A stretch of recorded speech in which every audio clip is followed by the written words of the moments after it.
इस चीज ठीक। का नहीं आ रहा है। स्क्रीन सबको आ रहा है या ये सिर्फ स्क्रीन सबको आ रहा है? आपको नेटवर्क प्रॉब्लम होगा, नेटवर्क में जाएं।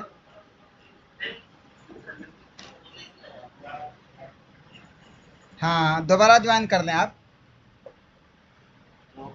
ठीक। ठीक, अब आ रहा है, सबको आ रहा है स्क्रीन ना? हाँ, चलिए शुरू करते हैं। देखें, जो कुछ कहना था वो मैंने बोल दिया है। शुरू करते हैं डायरेक्ट यहाँ से। देखें, एक सवाल आ सकता है शुआराए सालिक के बारे में, बहुत कॉमन चीज़ है कि शुआराए सालिक किसको बोलते हैं, ठीक है, और उनमें से कौन कौन है, ठीक है। तो सबसे पहला सवाल ये आएगा कि शुआराए सालिक का ताल्लुक किस ज़माने से है, तो आप फ़ौरन बोलेंगे इसका ताल्लुक ज़माने जाहिलियत से, एक चीज़, ठीक है, यहाँ लिखा हुआ नहीं है, ठीक है। और दूसरा सवाल आपका ये आएगा कि शुआराए सालुक जो हैं उनमें कौन कौन से हैं, तो ताबत शर्रा अलफहमी, शनफरा अलअज़दी और वाबिन बर्द अलअब्सी, ठीक है। इनके बारे में किसी तरह घुमा फिरा के क्वेश्चन आ सकता है कि ये बताएं शुआराए सालुक में कौन कौन है, दे दिया जाएगा इमराउल कैस, आशा, ताबत शर्रा, शनफरा और वाबिन बर्द अलअब्सी, तो आप बताएंगे इन तीनों का नाम, ताबत शर्रा, शनफरा और वाबिन बर्द अलअब्सी, ठीक है। और दूसरी चीज़ ये कि ये भी हो सकता है कि अशनफरा अल-अज़दी का नाम दे दिया जाए और कहा जाए कि इसका ताल्लुक जो है किस तबके के शुआरा से है, ठीक है, तो आप बताएंगे ये शुआरा सालिक में से। जैसे फॉर एग्जांपल सवाल आ जाए ये इसका ताल्लुक शुआरा मुखदरमीन से है, शनफरा का ताल्लुक शुआरा मुखदरमीन से है या शुआरा सालिक से है या शुआरा मुहद्दिसीन से है, ठीक है, तो आप बताएंगे ये शुआरा सालुक से ताल्लुक है। ओके, क्लियर हुआ ये? कोई गुंजलक तो नहीं? बताएं।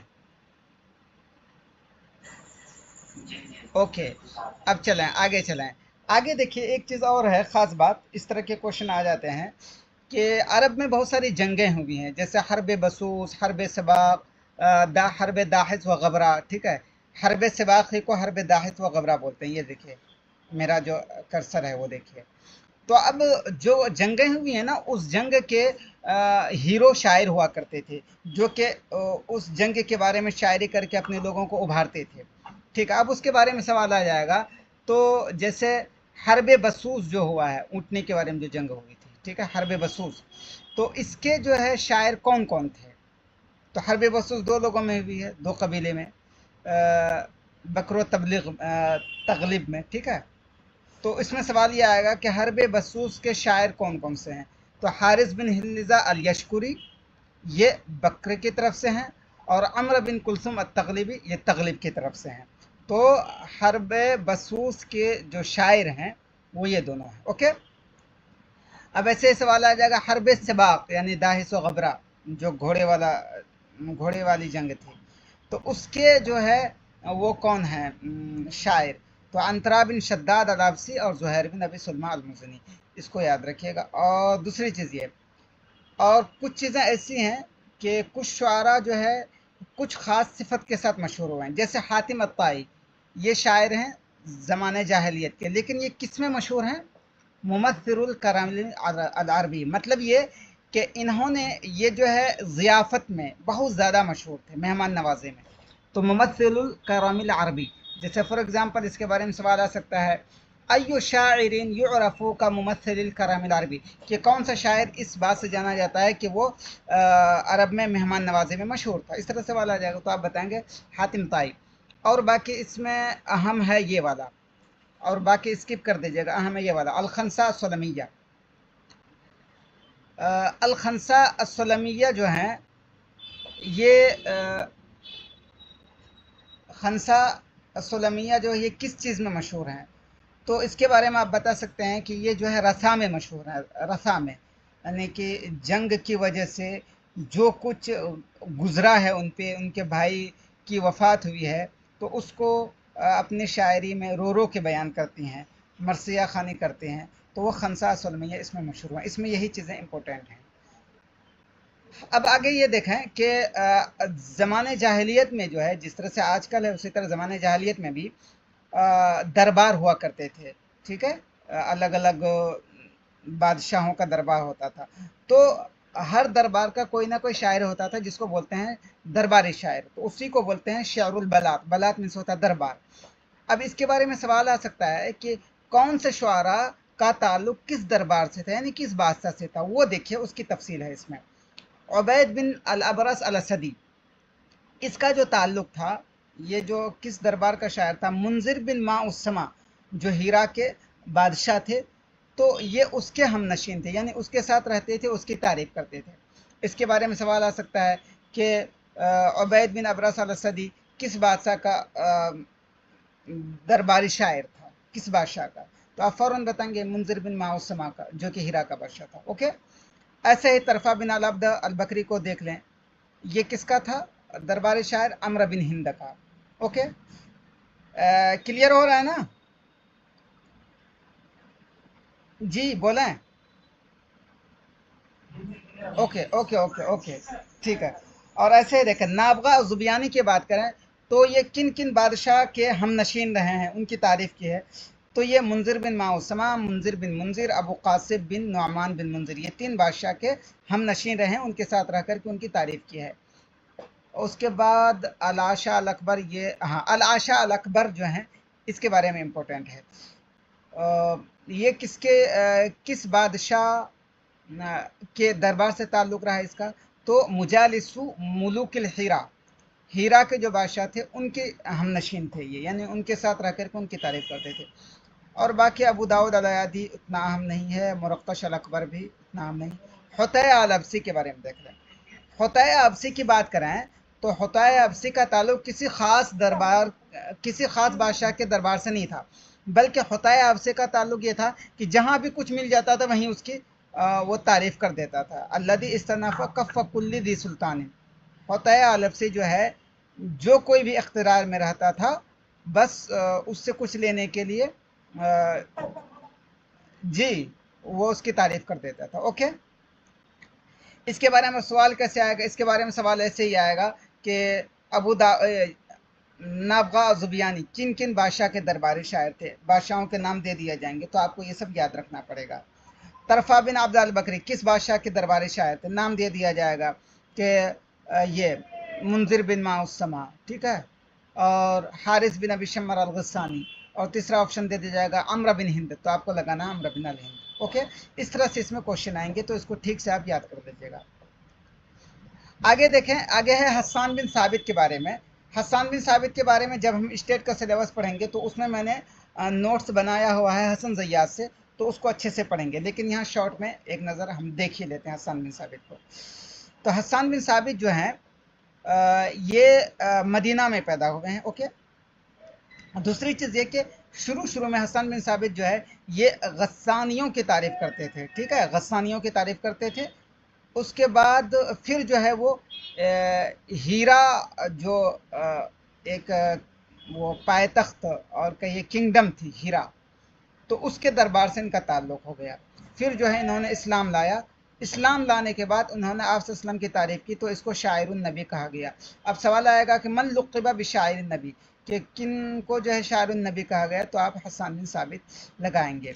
और इनकी वफ़ात जो हुई है 674 ईस्वी और 95 हिजरी में हो गई। ओके। इसके बारे में डिटेल में आएगा, ले उसमें हसन ज़य्याद से नोट बना हुआ है स्टेट में, तो यहाँ पे मैंने हन्ना फाखुरी का लिखा हुआ, तो सोचा शॉर्ट में बता दूँ। आगे देखें एक चीज़, हस्सान बिन साबित की बात करें तो इनकी एक तरफ जाहिलियत की शायरी है, दूसरी तरफ इस्लाम लाया तो तब शायरी है। जब इस्लाम लाया तो इन्होंने किस पे फोकस किया, इस तरह से सवाल आ सकता है, तो आप बताएंगे कि बादल इस्लाम, एक मिनट, हस्सान बिन साबित जो है इस्लाम लाने के बाद इनका जो पूरा फोकस रहा, ये आप वसल्लम की तारीफ़ पे रहा। तो एक यहाँ शेर है, अफ़दातुल असाबिउ फल जवाउ इला अदरा मंजिलुहा खलाउ, ये एक शेर है, इसको आप याद रखिएगा।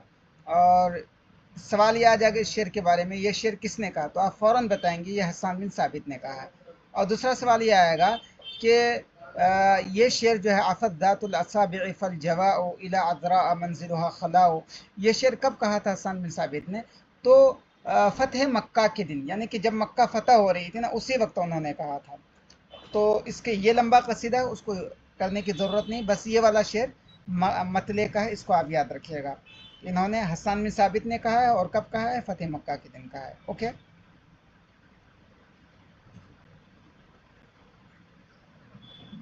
आगे ये देखें, आगे वाला एक ये शेर है, मा बालु ऐनैया ला तनामु कअन्नमा कुहिलत माआक़िहा बिकुहलिल अरमदी। ये शेर जो है किसने कहा है? तो इसके बारे में आप बताएंगे। ये शेर जो है हज़रत हसन बिन साबित ने कहा, एक चीज़।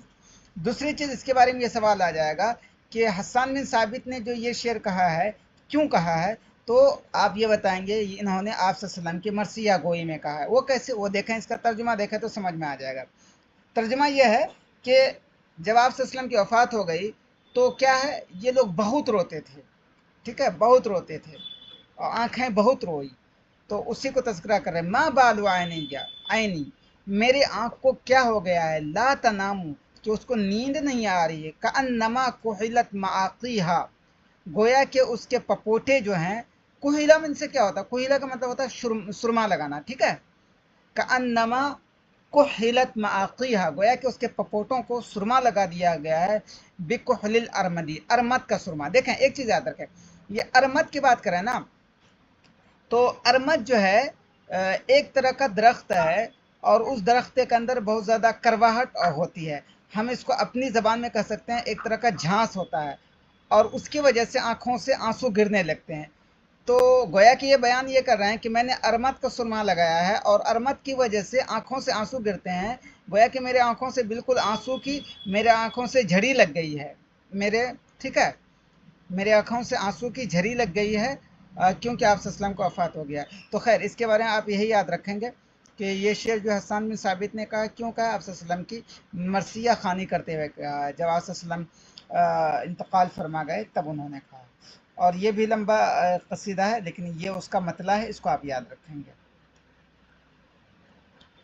ठीक है। अब आगे चलते हैं अबू तम्माम के बारे में। अबू तम्माम के बारे में भी हसन रैया से मेरा नोट बनाया हुआ स्टेट में, उसके बारे में अभी पढ़ेंगे बाद में, लेकिन यहाँ जो कुछ है उसको शॉर्ट में देख लेते हैं। अबू तम्माम के बारे में सबसे पहला सवाल ये आएगा कि ये जो है किस दौर के शायर थे? अबू तम्माम, सबसे पहला सवाल। तो ये जो थे अब्बासी दौर के शायर थे। चलें, आप लोग बताएं मुझे कि हसन बिन साबित जो थे, ये किस दौर के शायर थे? कोई भी बताएं जल्दी से। ये मुखज़रम, हाँ, हाँ, ये जो है मुखज़रम शायर थे। वेरी गुड, हाँ, ये मुखज़रम शायर थे। अब ये मुखज़रम क्या है, ये सारी चीज़ें हैं में उसमें, तो अभी यहाँ जो कुछ अलग से बनाया हुआ है, इसी को पढ़ते हैं। तो अबू तम्माम जो है, इसके बारे में सबसे पहला सवाल यही आएगा कि ये किस दौर के शायर थे? तो ये अब्बासी दौर के शायर थे। और इसका ताल्लुक किस शुआरा के किस तबके से? बहुत सारे सवाल आ जाएंगे। नंबर 1 मुखज़रमीन, नंबर 2 सालिक, नंबर 3 मुवल्लदीन। तो आप क्या बताएंगे कि अबू तम्माम का ताल्लुक शुआराए मुवल्लदीन से है। ओके, और शुआराए मुवल्लदीन, ओके, ये सब चीज़ें जहन में बैठाते चलें या नोट बनाते चलें। और एक चीज़ और कि शुआराए मुवल्लदीन का ताल्लुक किस ज़माने से है? तो असर अब्बासी से है। ओके, अब देखें, अबू तम्माम जो है, इसका नाम क्या था? हबीब नाम था, और बाप का नाम था औस, हबीब बिन औस, लेकिन इनको जाना गया अबू तम्माम के नाम से। ओके, और अबू तम्माम पैदा कहाँ हुए थे? ये जासिम एक गांव है, वहीं पैदा हुए थे, जासिम में। कब पैदा हुए थे? 180 हिजरी और 6, जी, हाँ, माइक बंद कर लीजिए प्लीज़, जिसकी माइक ऑन है माइक बंद कर लीजिए बराए मेहरबानी, एहसानमंद रहूँगा। ओके, बहुत शुक्रिया, जज़ाकल्लाहु खैरन जज़ा। देखा है, अबू तम्माम जो हैं, ये पैदा हुए थे गांव में जिसका नाम था जासिम, और कब पैदा हुए थे? 180 हिजरी और 796 ईस्वी में। अब देखें, एक चीज़ यहीं रुक करके बता देता हूँ, शुआरा के बारे में, कब पैदा हुए कब मरे। क्वेश्चन जो आता है, क्वेश्चन आता है इस टाइप से कि कौन शुआरा पहले मरे, कौन बाद में, कौन इसके बाद में।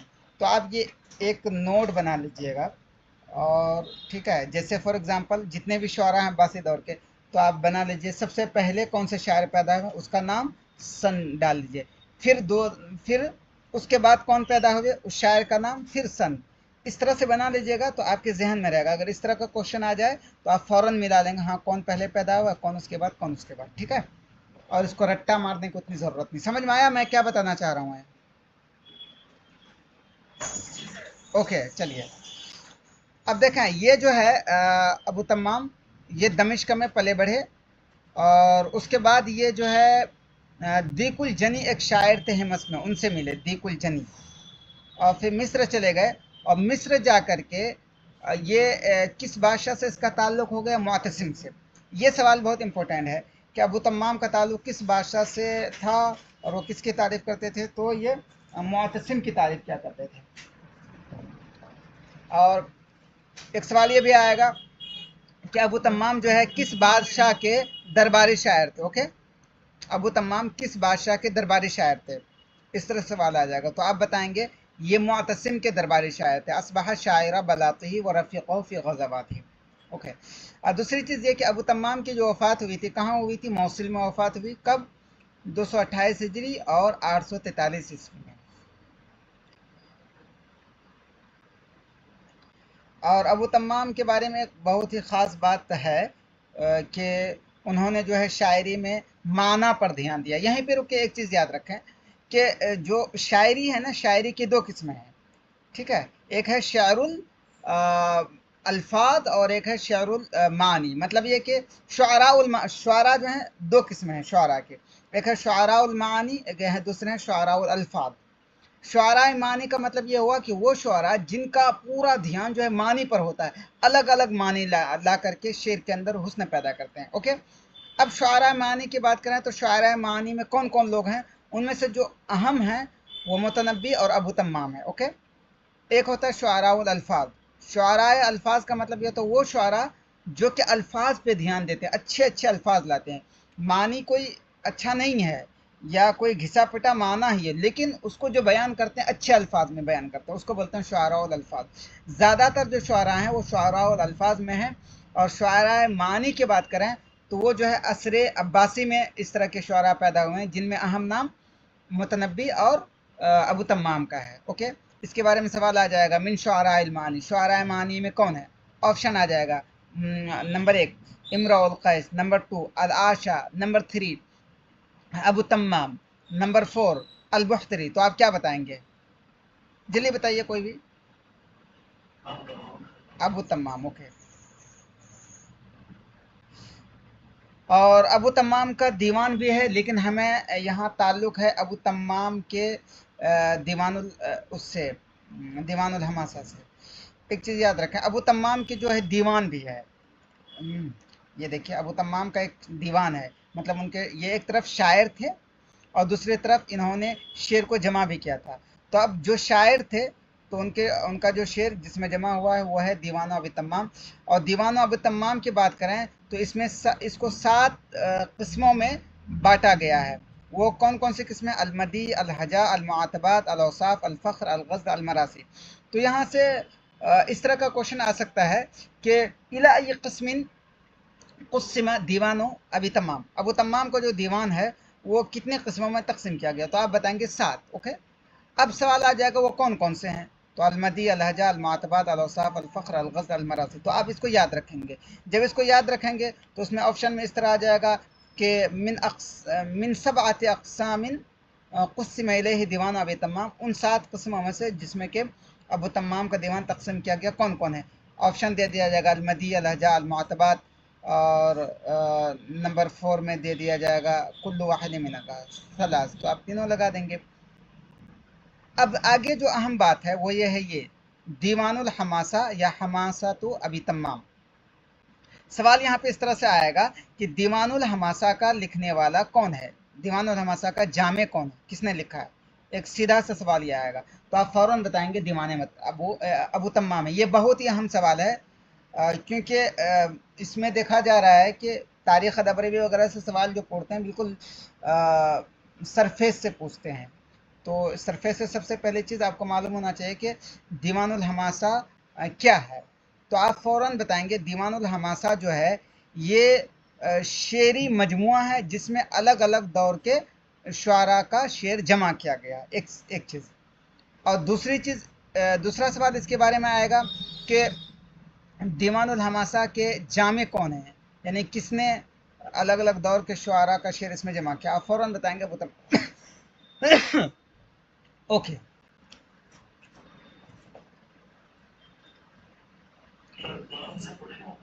हाँ हाँ रिकॉर्डिंग हो रहा है जी। एक चीज, चल 2 नंबर जी। ओके देखें, दीवानुल हमासा के बारे में, चलिए मैं अभी आगे समझा रहा हूँ, समझ में आ जाएगा। दीवानुल हमासा के बारे में सवाल आ जाएगा कि दीवानुल हमासा क्या है। नंबर 1, मुख्तारातुन जमाअहा अबू तम्माम मिन अशार अल अरब अल अरबा, कि दीवानुल हमासा जो है ये मुख्तारात हैं, यानी कि सिलेक्शन है, जिसमें कि अरब के अशार को जमा किया गया है, अरब के अलग अलग दौर के अशार को जमा किया गया। ओके, सबसे पहला सवाल ये। दूसरा सवाल ये आएगा कि मन जमा अल मुख्तारात अशरिया फ़ी दीवान हमासा, कि दीवान हमासा में किसने जो है शेरी सिलेक्शन जमा किया है। तो आप बताएंगे अबू तम्माम है। ओके, क्लियर हो गया। अब यहाँ पे एक दूसरा सवाल आ सकता है जो बहुत इंपॉर्टेंट है, और दीवानुल हमासा के बारे में कोई भी एग्जामिनर हो ये क्वेश्चन पूछ सकता है कि दीवानुल हमासा कितने बाब में है। ठीक है, दीवानुल हमासा कितने बाब में है, तो आप फौरन बताएंगे। दीवानुल हमासा जो है ये हैं, आप नेटवर्क में जाइए प्लीज। अच्छा ओके, आप लेफ्ट होके फिर ज्वाइन कीजिए।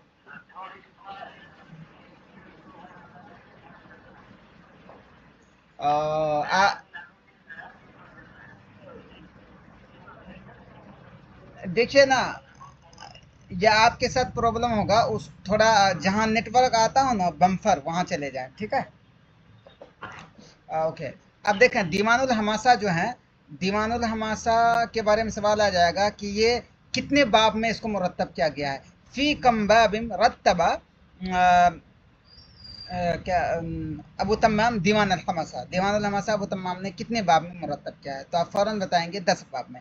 इसी तरह से एक सवाल ये भी आ सकता है कि कम मौदूअन फ़ी दीवान अल हमासा, दीवान अल हमासा में कितने मौजू हैं, तो आप फ़ौरन बताएंगे 10 मौजू हैं। अब वो 10 कौन कौन से देखें। अल हमासा है नंबर 1, हमासा के शेर हैं। अल मरासी के शेर हैं। अल अदब है, एक बाब है किताबुल अदब है।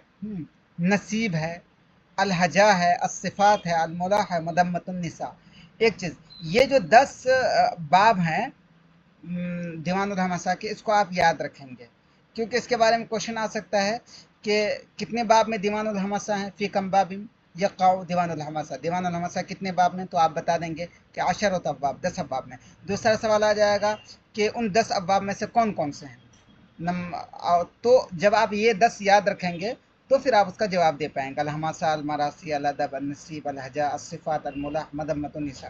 तो इसको बार बार पढ़ेंगे या तो याद हो जाएगा। ओके, एक चीज़ और दीवानुल हमासा के बारे में याद रखें कि दीवानुल हमासा की शरह कई लोगों ने की है।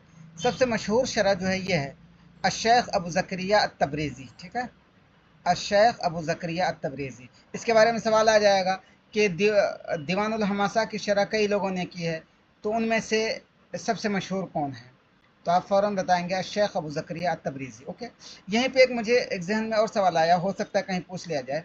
इंडिया में किसने इसकी शरह की है, तो इंडिया में इसकी शरह की है उसने मौलाना एजाज, मौलाना एजाज ने।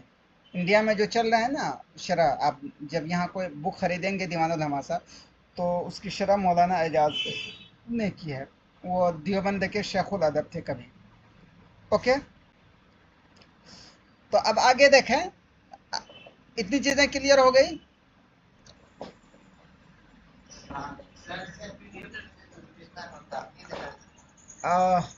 देखिए पीडीएफ पढ़ाने के बाद जो है ना मैं पीडीएफ भेज दे रहा हूँ। ओके, अभी भेज नहीं सकता हूँ क्योंकि रिकॉर्डिंग हो रही है, वरना रिकॉर्डिंग बंद हो जाएगा। पीडीएफ अभी भेज देंगे। हाँ, पढ़ाने के फ़ौरन बाद में भेज देता हूँ। जी जी बोलिए। हाँ ग्रुप में भेज दूंगा, ग्रुप में। हाँ रिकॉर्डिंग मिलेगा, जाहिर सी बात है रिकॉर्डिंग मिलेगा यूट्यूब पे। और एक चीज़ याद रखिए, मैं अभी बोल रहा हूँ कि रिकॉर्डिंग आपको मिलना ही मिलना है, लेकिन रिकॉर्डिंग के चक्कर में ना रह करके यहाँ पे जो कुछ बताया जा रहा है बार बार उसको माइंड में घुमाइए, तो यही आपके जहन में बैठ जाएगा।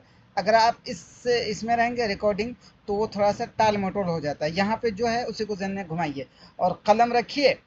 जो भी ज़बान आपको अच्छी आती है उसमें नोट्स थोड़ा थोड़ा लिखते जाइए, ठीक है। ओके, चलिए आगे चलते हैं। आगे देखें फरजदक है, तो फरजदक के बारे में हम उधर पढ़ेंगे, लेकिन यहाँ फरजदक का एक शेर सिर्फ पढ़ने के लिए यहाँ पे जिक्र किया गया है। देखें एक आता है शुआरा, क्या बोलते हैं, फरजदक जो है फरजदक, ये पैदा हुए हैं बसरा में, ठीक है अभी बता रहा हूँ। ये पैदा हुए हैं बसरा में, और रहने दीजिए, फरजदक के बारे में हम वहीं पढ़ेंगे, क्या बोलते हैं, हसन जय्याद से पढ़ेंगे जब स्टेट का सिलेबस पढ़ेंगे। तो यहाँ पे फरजदक के बारे में एक अहम चीज़ हम लोगों को पढ़ना है। ये फरजदक ने एक शेर कहा था, हादल लदी तारिफुल बतहाउ व ततहु वल बैतु यारिफुहु वल हिल्लु वल हरम। तो ये बहुत मशहूर शेर है, इसके बारे में कभी भी पूछा जा सकता है, ठीक है। तो अगर आपको पूछ लिया जाए कि मन काला हादल बैत, किसने ये शेर कहा, हादल लदी तारिफुल बतहाउ व ततहु वल बैतु यारिफुहु वल हिल्लु वल हरम, तो आप फ़ौरन बताएंगे कि ये शेर फरजदक ने कहा है, ठीक है। फरजदक ने जो कहा है ये शेर किसकी तारीफ में कहा है, तो आप फ़ौरन बताएंगे ये शेर जो है इन्होंने ज़ैनुल आबिदीन, ठीक है, अली बिन हुसैन, अली बिन हुसैन की तारीफ में कहा है। ये देखिए सवाल इसका बनाया हुआ है, ये अल इमाम ज़ैनुल आबिदीन अली बिन हुसैन जी, हिशाम बिन अब्दुल मलिक के सामने कहा था। बात ये है ना कि, चलिए इसको ये सुन लीजिए कि हज करने गए थे ना, हज करने, तो हज करने एक तरफ गए थे अली ज़ैनुल आबिदीन, ओके, अल इमाम ज़ैनुल आबिदीन अली बिन हुसैन उसका नाम है, और एक तरफ हिशाम बिन अब्दुल मलिक भी गया था। हिशाम बिन अब्दुल मलिक जो है उस वक्त शहजादा था, कि प्रिंस था, प्रिंस, ओके। तो हजर असवद को चूमना था, ठीक है। जब चूमना था तो ये हिशाम बिन अब्दुल मलिक जब चूमने गए तो बहुत भीड़ थी, भीड़ की वजह से वो वहाँ जा नहीं पा रहे थे। तो उनके लिए एक ऊंची कोई जगह, कुछ भी कोई चीज़ लाई गई, उस पर खड़े होकर के वो उनको इस्तेलाम किया, हजर असवद को चूमा, ओके। फिर जो है उसके बाद जब ये अली ज़ैनुल आबिदीन आए, तो उसको देखते ही लोगों ने पूरा खाली कर दिया और वो जाकर के उन्होंने उसका इस्तेलाम किया, हजर असवद का। तो फिर हिशाम चूँकि प्रिंस था उस ज़माने का, तो वो एक तजाहुल आरिफाना से, यानी इसको इग्नोर करने के लिए कहने लगा कौन है ये। तो उसी वक्त फरजदक उसके सामने थे, तो फरजदक ने कहा, हादल्लज़ी तारिफुल बतहाउ व ततहु वल बैतु यारिफुहु वल हिल्लु वल हरम। ये जो इंसान है जिसके लिए लोगों ने भीड़ एकदम खाली कर दिया, भीड़ छट गई और उन्होंने उसको बोसा लिया, ये इंसान ऐसे हैं कि बतहा इसके कदम के निशान को जानते हैं। वतअतुन इनसे होता है कदम, वतअ यतअ वतअतन रोंदना, तो वतअतुन कह सकते हैं कदम, कि बतहा जो है इसके कदम के निशान को जानता है। वल बैतु यारिफुहु, और बैतुल्लाह शरीफ भी इसको जानता है। वल हिल वल हरम, और हिल भी जानता है और हरम भी जानता है, यानी पूरी दुनिया इसको जानती है। खैर इतनी चीज़ें हैं। इसके बारे में आप सीधा से याद रखें कि ये शेर जो है फरजदक ने कहा है, किसकी तारीफ में कहा है, अली ज़ैनुल आबिदीन की तारीफ में कहा है। इतनी चीज़ें याद रखेंगे, इट्स एनफ, ओके। और एक ख़ास बात यहाँ पे ये है जो हम आगे पढ़ेंगे कि एक होता है शेरुन नक़ाइस। शेरुन नक़ाइस का मतलब क्या है, ये बहुत इंपॉर्टेंट सवाल है, याद रखिए। यहाँ जहन में आ गया क्योंकि अगरचे उधर आएगा लेकिन यहाँ फिर से कर देते हैं, रिपीटेशन हो जाए तो जहन में ही बैठेगा। शेरुन नक़ाइस जो है ये क्या है और किस ज़माने में आया, इनके कौन कौन से शायर हैं, इतनी सी चीज़ें आप याद कर लेंगे तो इससे क्वेश्चन आपको आ सकता है। तो शेरुन नक़ाइस जो है ये उमवी दौर में उभरा, ओके। सबसे पहली चीज़ याद रखेंगे, सवाल आ जाएगा कि शेरुन नक़ाइस फ़ी अय्यी असरिन ज़हरा शरुन नक़ाइज़, किस ज़माने में शरुन नक़ाइज़ उभरा? तो आप बताएंगे उमवी दौर में उभरा, एक चीज़। और दूसरी चीज़ इसके बारे में याद जाएगा कि शरुन नक़ाइज़ है क्या? तो शरुन नक़ाइज़ ये है कि एक तरफ कोई शायर है, किसी शायर की हिजो कर रहा है, तो जिस वो काफ़िए रदीफ़ में हिजो कर रहा है उसी में दूसरा शायर उसको जवाब देता है, उसका हिजो करता है, तो इसी को बोलते हैं शेरुन नक़ाइज़। अब शेरुन नक़ाइज़ के मशहूर शायर कौन कौन से हैं?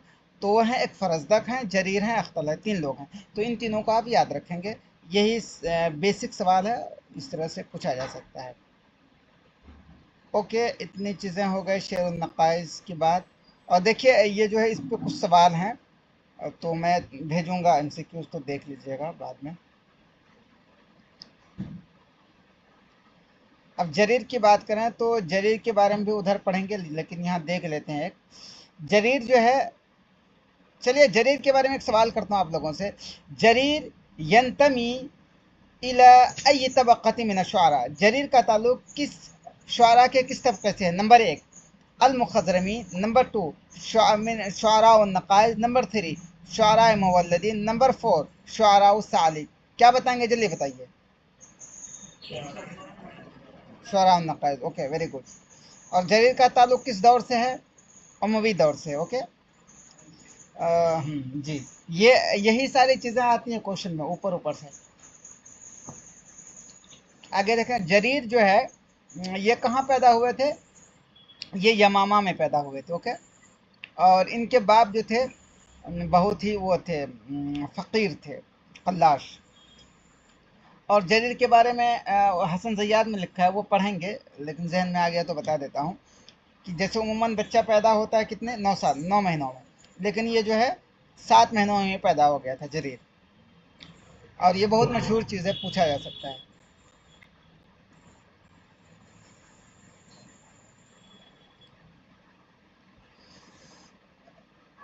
और देखें जरीर का एक शेर है, अबत आयना का बिलहसन रुकादा व अनकर तल असाद कबल बिलादा। इसको आप जहन में रखेंगे कि ये शेर जो है किसका है? ये जरीर का है। अबत आयना का बिलहसन रुकादा व अनकर तल असाद कबल बिलादा, ये शेर किसका है? जरीर का है। ये इतना याद रखेंगे, सेना। आगे देखें, अशअब वल बखील, एक चैप्टर है अशअब वल बखील, ठीक है। तो अशअब वल बखील के बारे में ये जो है एक नस है, मतलब चैप्टर है, टेक्स्ट है, जो कि अल अगानी से लिया गया, ओके। अशब वल बखील, तो अशब वल बखील में है क्या? उसमें जो है बखील,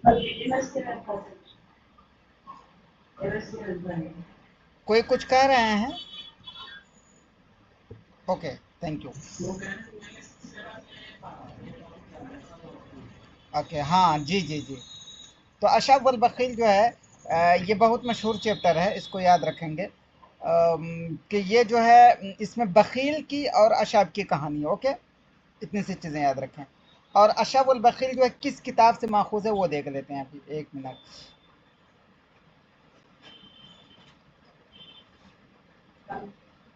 एक मिनट है, आगे है। अशब उल बखील जो है ये एक किताब है, रन्नातुल मसानी वल मसालिक फ़ी रिवायातिल अगानी। यहाँ रुक के थोड़ा सा समझ लें, वरना उलझ जाएंगे। देखें, एक किताब है अल अगानी, ठीक है। बताएं अल अगानी किसने लिखी है? अबुल फरज अल अस्फहानी, ओके। अल-अगानी जो है अबुल फरज अल अस्फहानी ने लिखी है, ओके।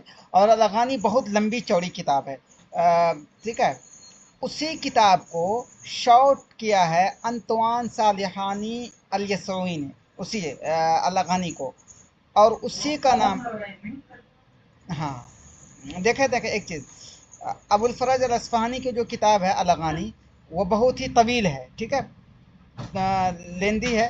तो उसी को शॉर्ट किया है अंतवान सालिहानी अल यसऊई ने, और उसी शॉर्ट का नाम है रन्नातुल मसालिस वल मसानी फ़ी रवायातिल अगानी, रन्नातुल मसालिस वल मसानी फ़ी रवायातिल अगानी, ओके। ये किताब ओके। और ये जो किताब है, ये किताब 2 जिल्दों में है, रन्नातुल मसालिस वल मसानी फ़ी रवायातिल अगानी 2 जिल्दों में है। एक देखें 2 जिल्दों में, एक में जो है जो सिंगर थे, शुआरा थे, उनके बारे में है, और दूसरे में जो है जाहिलियत और इस्लाम में जो जंगें हुई हैं उनके बारे में है। अब सवाल यहाँ पे आ जाएगा कि मन कतब रन्नातुल मसानी वल मसानी फ़ी रवायत लगानी, ये किसने लिखा है? रन्नातुल मसानी वल मसालिस वल मसानी फ़ी रवायत लगानी, इस तरह सवाल है जी, किसने लिखा है? तो आप फ़ौरन क्या बताएंगे? बताइए, आवाज़ आ रही मेरी? अंतवान सालिहानी अल यसूरी, ओके। और दूसरी चीज़ ये कि रन्नातुल मसालिस वल मसानी फ़ी रवायत लगानी कितनी जिल्दों में है? तो आप फ़ौरन बताएंगे कि 2 जिल्दों में है। और क्या क्या है पहली जिल्द में? ये जैसे रन्नातुल मसालिस वल मसानी फ़ी रवायत लगानी, ये है जी।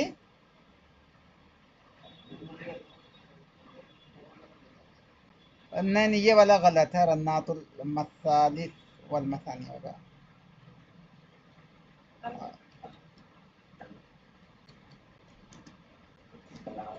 वो लिखने में गलती हो गई मुझे, टाइपिंग में। ठीक है, रन्नातुल मसालिस वल मसानी, ये लिखा है अंतवान सालिहानी अल यसूई ने। अब चलिए एक सवाल ये आ जाएगा कि मन लखसा अल अगानी, अल अगानी की तलखीस किसने किया? नंबर 1 ताहा हुसैन, अल अक्काद, अंतवान सालिहानी अल यसूई। आप क्या बताएंगे जी, बताइए।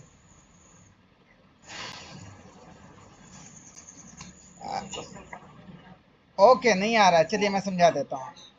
देखिए देखिए, ठीक है, ओके। नहीं समझ में आ रहा है तो रहने दीजिए, अभी समझते हैं, पहले ये पढ़ लेते हैं, ओके। अभी समझ में आ जाएगा अच्छे से। देखिए, अबुल फरज अल अस्फहानी जो हैं, ये किस दौर के कातिब हैं? एक सवाल आ जाएगा, तो ये अब्बासी दौर के कातिब हैं। चलिए, सवाल नहीं समझ में आया तो परेशान मत होइए, अभी परेशानी हल हो जाएगी। जो पढ़ा रहा हूँ उसको देखिए, अभी ये पढ़ा देंगे ना, वो खुद ब खुद समझ में आ जाएगा। अबुल फरज अल अस्फहानी जो है किस दौर के कातिब हैं? तो आप फ़ौरन बताएंगे कि ये जो है अब्बासी दौर के कातिब हैं। और अबुल फरज अल अस्फहानी का नाम है ये अली बिन हुसैन, ओके। और ये पैदा कहाँ हुए थे? अस्फहान में पैदा हुए थे, अस्फहान में पैदा हुए थे, ओके। लेकिन अस्फहान में पैदा हुए, लेकिन ये पले बढ़े बगदाद में, ओके।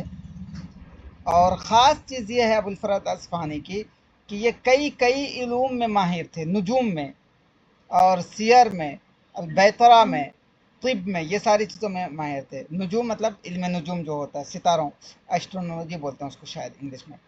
सियर यानी कि तारीख़ के बारे में। अलबैतरा, अलबैतरा बोलते हैं कि वो जानवर का इलाज किया जाता है ना, उसको बोलते हैं बैतरा, ठीक है। अतिब, अतिब मतलब डॉक्टरी। तो ये इन उलूम में माहिर थी। और एक ख़ास बात यह है, इसके बारे में एक सवाल ये आ सकता है कि आप लोगों को ये पता है कि जब अब्बासी हुकूमत कायम हुई थी इधर मशरिक़ में, ठीक है, मशरिक़ मतलब बगदाद में, तो उसी सेम टाइम पे उमवी लोग भाग करके, जो उमवी बचे थे वो चले गए थे उंदुलुस, और उंदुलुस में उमवी ने हुकूमत कायम थी। इतनी चीज़ें समझ में आ रही है ना? अलग से मैं बता रहा हूँ, अभी फिर आएंगे पॉइंट पे।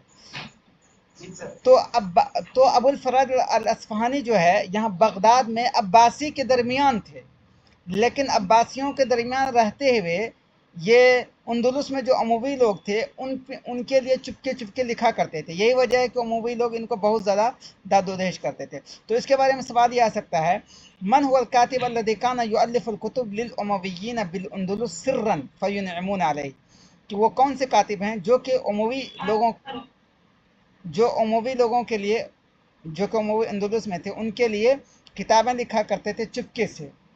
तो ये सवाल आ जाएगा वो कौन से कातिब हैं? तो आप क्या बताएंगे, जल्दी बताइए।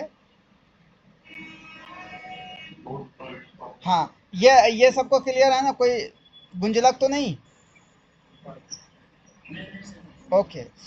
और एक दूसरी चीज़ ये, दूसरी चीज़ ये कि अबुल फरज अल अस्फहानी जो थे, ये चूँकि पैदा हुए थे कहाँ? अस्फहान में, ठीक है। और अस्फहान में ज़्यादातर क्या थे? शिया थे। और अब्बासी हुकूमत में थे ये, और वहाँ भी शिया वगैरह थे। तो यही वजह है कि वो अल ऐलान कहा करते थे कि मैं शिया हूँ, क्योंकि वो शियों के बीच रहे, इसी वजह से उनकी दिलजोई के लिए वो कहते थे कि मैं शिया हूँ। गर्चे कि वो थे उमवी, उमवी लोग शिया नहीं थे, ठीक है, अब्बासी दौर में चल करके शिया हुआ। तो गर्चे कि वो थे उमवी, लेकिन फिर भी वो शियत का अल ऐलान इजहार क्या करते थे। तो इसके बारे में एक सवाल आ सकता है, गर्चे ये थोड़ी डीप में है, पता नहीं एग्जामिनर इसको पूछें कि नहीं पूछें, लेकिन याद रखिए कि मन हुआ शायर अल्लज़ी काना मन हुआ कातिब अल्लज़ी काना युजाहिरु बित्तशय्युअ व हुवा उमविय्युन। वो कौन से कातिब हैं जो अल ऐलान तशय्युअ का इजहार क्या करते थे जबकि वो उमवी हैं? तो आप फ़ौरन बताएंगे कि Abul Faraj al Isfahani. Is it clear? बताएं। ओके। अब उमवी ये जो अबुल फरज अल अस्फ़हानी पैदा कहाँ हुए थे? ये पैदा हुए थे इस्फ़हान में, लेकिन मरे कहाँ? मरे हैं बगदाद में। और बगदाद में जो मरे हैं ये इस मौत से पहले इनकी अक्ल चली गई थी, पागल हो गए थे, ठीक है। इसके बारे में सवाल आ सकता है, मन वल कातिब अल्लज़ी क़द खुलिता क़ब्ल मौती, वो कौन से कातिब हैं जो कि मौत से पहले वो पागल हो गए थे? तो अलग अलग ऑप्शन दिया जाएगा, उनमें से एक ऑप्शन होगा अबुल फरज रस्फ़ानी, तो आप यही लिखेंगे। ओके, इसमें ये चीज़ें अहम हो गई।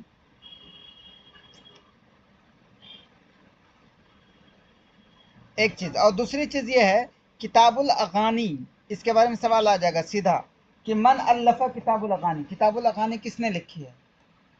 सीधा सा सवाल आएगा, तो आप फ़ौरन बताएंगे किताबुल अगानी जो है अबुल फरज अल अस्फ़हानी ने लिखी। एक चीज़। दूसरी चीज़ ये कि इसके बारे में ये सब क्वेश्चन उठा के पूछ लिया जाता है कि लौलाहु लज़ाअ कसीर मिन अखबार जाहिलिया व सदर इस्लाम व अय्याम बनी उमैया, कि अगर वो किताब ना होती तो जाहिलियत और इस्लाम के शुरू ज़माने का और बनी उमैया के दौर के बहुत सारे हालात ये ना रहते, ज़ाय हो जाते। तो सवाल आ जाएगा कि अन अय्यि कुतुबिन क़ीला, किस किताब के बारे में ये कहा गया? नंबर एक अल अगानी, नंबर टू अल अमाली, number three दीवानुल Hamasa, number four दीवानो अभी तमाम। इस तरह से आ जाएगा। तो आप क्या बताएंगे, जल्दी बताइए।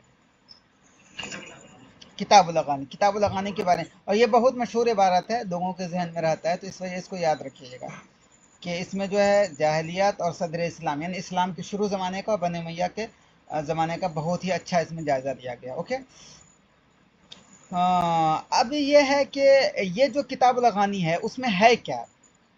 तो उसमें है ये बेसिकली, इसको समझ लें। हाँ, उससे पहले एक चीज़ और देख लें कि किताबुल अगानी जो लिखी थी अबुल फरज अल अस्फ़हानी ने, लिखने में कितना टाइम लग गया था? तो देखें 50 साल लग गए थे इसको लिखने में, 50 साल।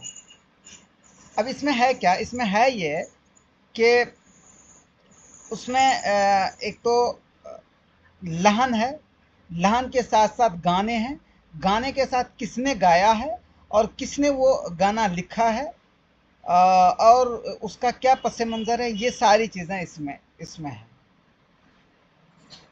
एक चीज़ और जो बहुत ही अहम इसके बारे में है और सवाल आता रहता है कि साहिब बिन अब्बास जो थे इज़ा साफ़रा, जब वो सफ़र करते थे तो हमला कुतुबहु अला सलातीना जमलन, तो वो 30 ऊँटों पे अपनी किताब को लेके जाते थे ताकि वो पढ़ें। फलम्मा इक़्तना इस्तग़ना बिही अन्हा, लेकिन जब उसने किताबुल अगानी ले ली तो फिर उनको इन 30 ऊँट पे किताब लाने की ज़रूरत नहीं थी। तो सवाल आ जाएगा इस तरह से कि कान साहिब बिन अब्बाद इज़ा साफ़रा, साहिब बिन अब्बाद जब सफ़र करते थे, हमला कुतुबहु अला सलातीना जमलन, तो अपनी किताबों को 30 ऊँटों पे ले जाया करते थे। फलम्मा इक़्तनाहु इस्तग़ना बिही अन्हा, लेकिन जब उसने ये किताब ख़रीद लिया, रख लिया अपने पास, तो इस किताब की वजह से 30 ऊँटों पर किताब लादने की ज़रूरत नहीं रही। तो सवाल आ जाएगा मा हुवल किताब, ये जो किताब है वो कौन सी किताब है? तो आप क्या बताएंगे, जल्दी बताइए। किताबुल अगानी बताएंगे। Okay, very good.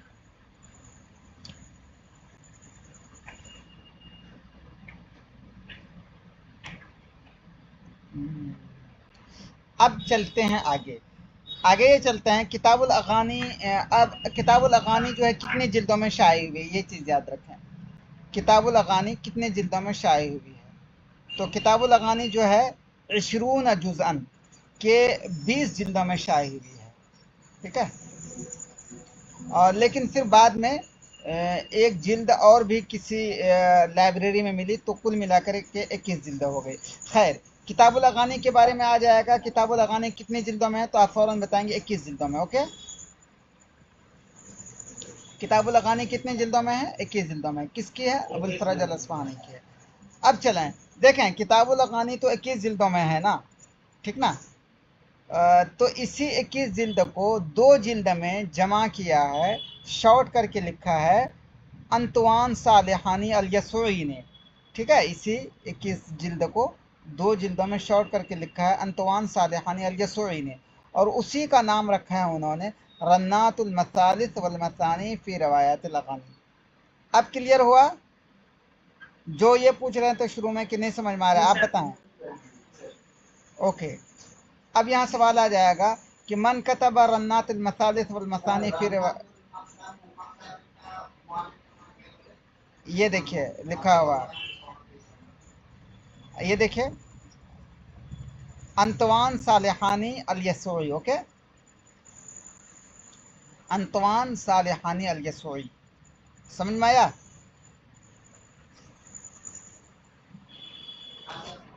ओके, चलिए। अब अंतवान सालिहानी अल यसुई ने रन्नातुल मसालिस वल मसानी फिर रवायत लगानी, उन्होंने किताब लगानी की तलखीस की है। इसके बारे में जिस तरह से वही घुमा फिरा के क्वेश्चन आया आप लिख देंगे। ओके, अब दूसरी चीज़ ये कि ये कितनी जिल्दों में है? रन्नातुल मसालिस वल मसानी फिर रवायत लगानी, तो ये 2 जिल्दों में है। ओके, ये 2 जिल्दों में है। 2 जिल्दों में जो है उसमें क्या क्या है? तो पहली जिल्द जो है, ये देखिए पहली जिल्द जो है उसमें जो सिंगर थे, मुगन्नीन यानी कि जो सिंगर थे और शुआरा थे, उनके हालात हैं।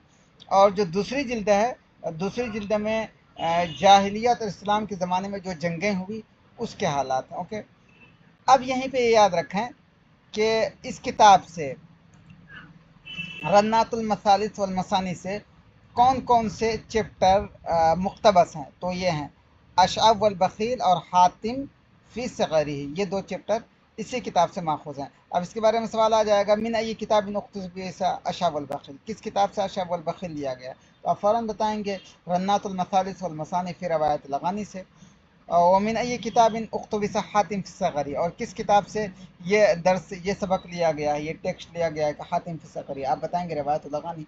अब बाकी रही ये कि अशअब वल बखील हातिम फ़ी सग़री, उसको लंबा पढ़ने की ज़रूरत नहीं है, अब इतना याद रखेंगे, इट्स एनफ। तो आगे देखें, हाफिज़ इब्राहिम की बात आ रही है, तो हाफिज़ इब्राहिम के बारे में भी तारीख़ुल अदब वल इल्म है, लेकिन यहाँ जब है तो इसको भी पढ़ देते हैं। तो हाफिज़ इब्राहिम के बारे में सीधा सा सवाल पहले ये आएगा कि इसका ताल्लुक किस मुल्क से है, ठीक है। तो आप बताएंगे हाफिज़ इब्राहिम ये शायर हैं और इसका ताल्लुक है मिस्र से। ओके, ओके, और हाफिज़ इब्राहिम कब पैदा हुए हैं? तो हाफिज़ इब्राहिम कब पैदा हुए हैं?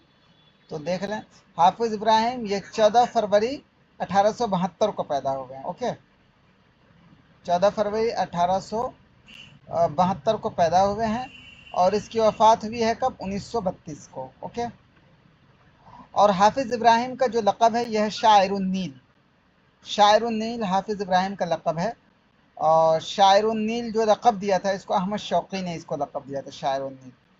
और हाफिज़ इब्राहिमी का दूसरा लक़ब है शायरुश्शाब। इसके बारे में सीधा से क्वेश्चन आ सकता है, मन उरिफ़ बि लक़ब शायरिन नील, मन उरिफ़ बि लक़ब शायरिश्शाब, कौन जो है शायरुन नील के लक़ब से मशहूर हुए, कौन जो है शायरुश्शाब के लक़ब से मशहूर हुए। एक ख़ास चीज़ और इसके बारे में उमूमन क्वेश्चन आता है जो बहुत मशहूर भी है कि मन हुआ शायर अल्लज़ी वुलिदा अला मतनी सफ़ीनतिन कानत रासियतन अला नहर नील अमामा दैरूत, कि वो कौन से शायर हैं जो कि कश्ती कश्ती पे पैदा हुए थे, यानी कि वो कश्ती जो है लंगर अंदाज थी, मतलब ये कि नील के किनारे वो कश्ती रुकी हुई थी और उसी पे पैदा हुए, तो वो कौन से शायर थे, इसके बारे में सवाल आ सकता है। तो आप बताएंगे ये हाफिज़ इब्राहिम है। ओके, और हाफिज़ इब्राहिम कहाँ पैदा हुए हैं? बैरूत के सामने अस्यूत ज़िले में, अस्यूत ज़िले में। खैर ये इतना इम्पोर्टेंट नहीं है, मिस्र याद रखें, इट्स एनफ, इतना डीप में नहीं जाएंगे। लेकिन ये चीज़ याद रखिएगा कि हाफिज़ इब्राहिम की माँ जो है ये तुर्की हैं और इसके बाप जो हैं अरबी हैं। ओके, हाफिज़ इब्राहिम की माँ तुर्की है, इसके बाप अरबी हैं।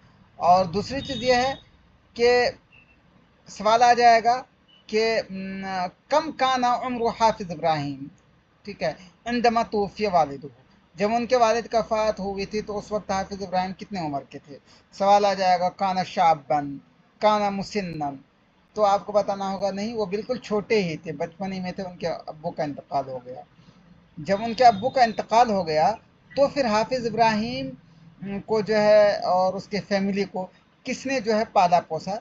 तो उसकी माँ जो है अपने भाई यानी हाफिज़ इब्राहिम के मामू के पास ले आए और वही मामू उनकी कफालत करते थे। ठीक है,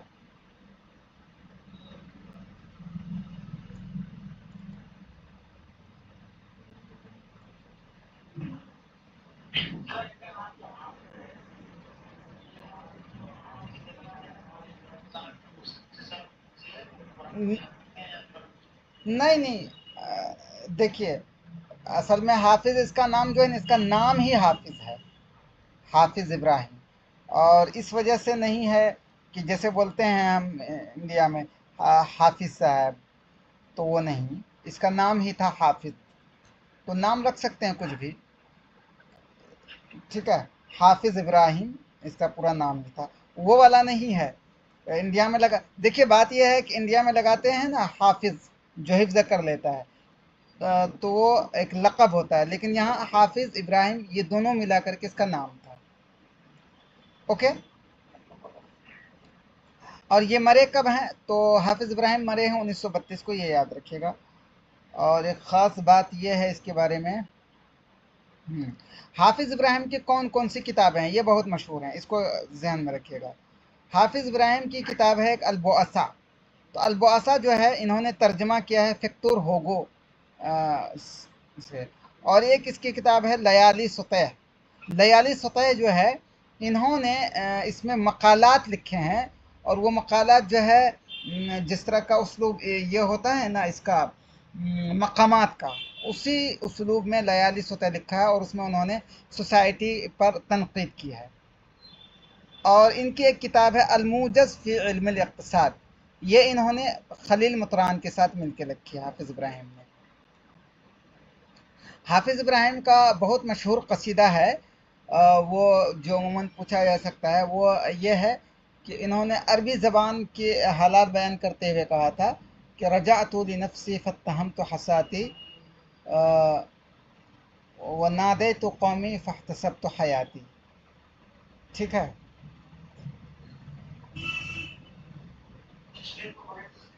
जी। तो चलें, आज हम लोग इतना ही रखते हैं, फिर कल हम लोग इससे आगे पढ़ेंगे। ये मैंने वो तैयार किया है जो कि, हाँ, जी,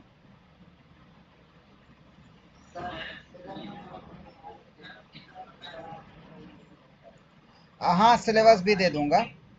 जाहिर सी बात है, सब कुछ आप ही लोगों के लिए है। जी,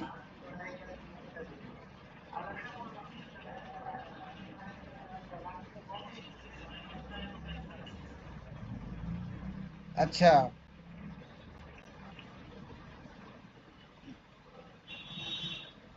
अला शब अल अशाब वल बखील, हाँ,